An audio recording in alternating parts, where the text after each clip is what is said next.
We are now in study session 6, Theories of Aggression. Over the years, there have been numerous arguments which are sharply discordant with the position of the biological theorists of aggression.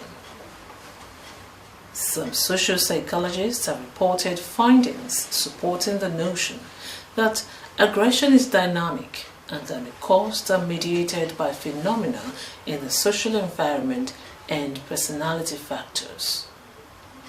These efforts have resulted into some theories that aptly explain aggression in our society. Two of these theories will be our focus in this section. They are frustration-aggression theory and social learning theory. When you have studied this session, you should be able to discuss causes of aggression through the frustration-aggression theory and examine how social learning facilitates aggression. The frustration-aggression theory. One of the earliest theories of aggression is the frustration-aggression theory, propounded by Dollard, Miller, Dube, Maurer, and Sears 1939.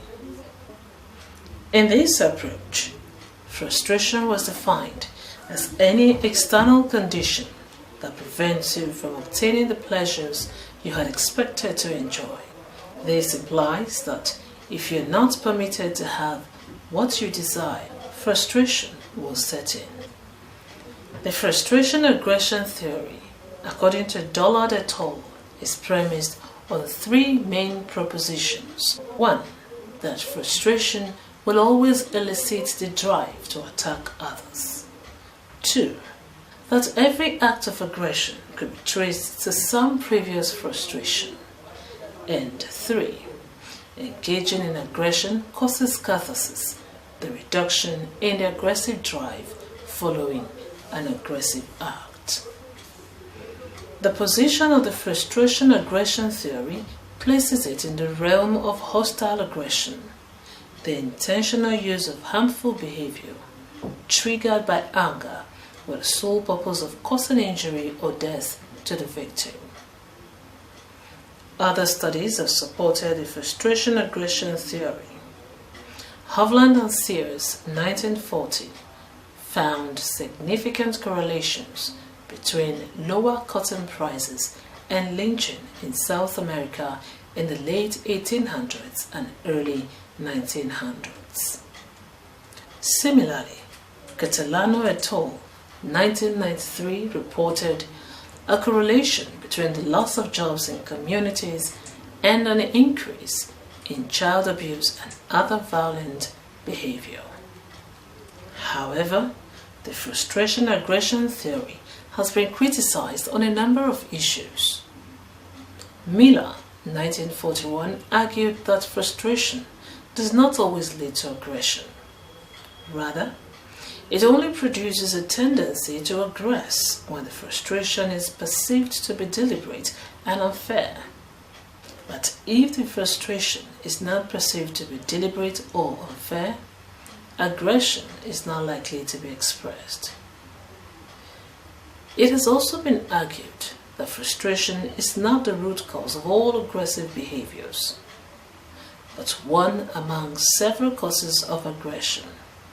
In spite of the criticism, however, the frustration-aggression theory is still a relevant reference point in understanding aggression and how it is sustained.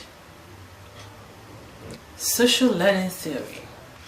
The biological and frustration-aggression theories of aggression emphasize inner emotions and internal dynamics as natural predisposing factors in aggressive behaviors. However, some other social psychologists contend that learning as a social environmental factor plays a significant role in the causation and sustenance of aggression. This contention was underscored by the submission of Patterson et al. 1989 and Rosenberg and Mercy 1991. In their separate studies, It was respectively reported that in families where adults use violence, children grew up being much more likely to use violence. Also, in communities where aggression is considered to be a sign of manhood, aggressive behaviors are eagerly transmitted from one generation to the other.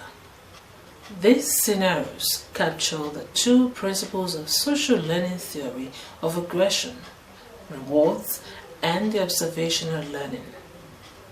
Bandura, 1979, asserted that people learn when to aggress, how to aggress, and against whom to aggress.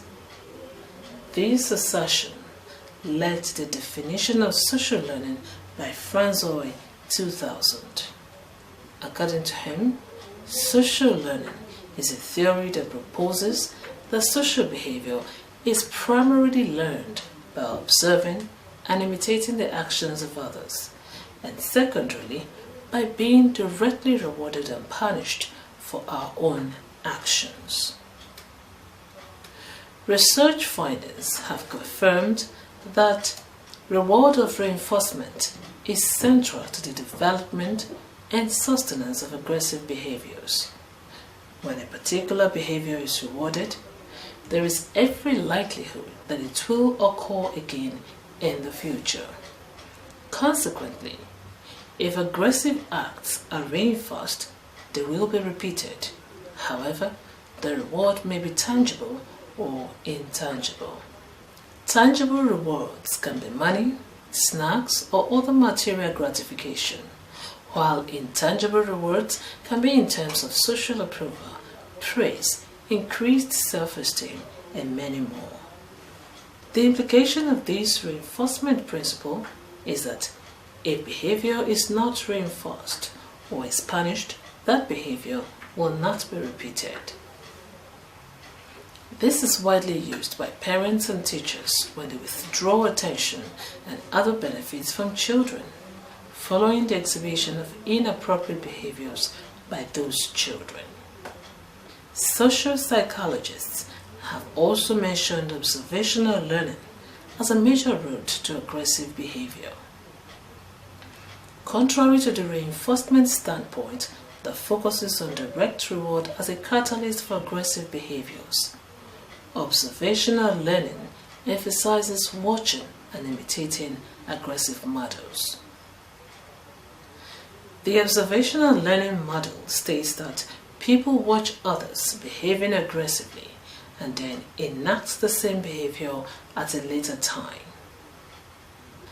Albert Bandura and many other social learning theorists have conducted numerous studies into this phenomenon. In most cases, children had been studied to establish that modeling is a route to aggression. Bandura and Houston, 1961, were of the opinion that children are most likely to pay attention to and model the behavior of those with whom they have nurturing relationship and who also have social control over them. In this regard, parents are the most visible and likely models for children to watch and imitate. However, television, books, and other mass media avenues can be other sources of role models. Study session summary. The frustration aggression theory says external conditions which prevent someone from obtaining desired pleasures lead to aggression.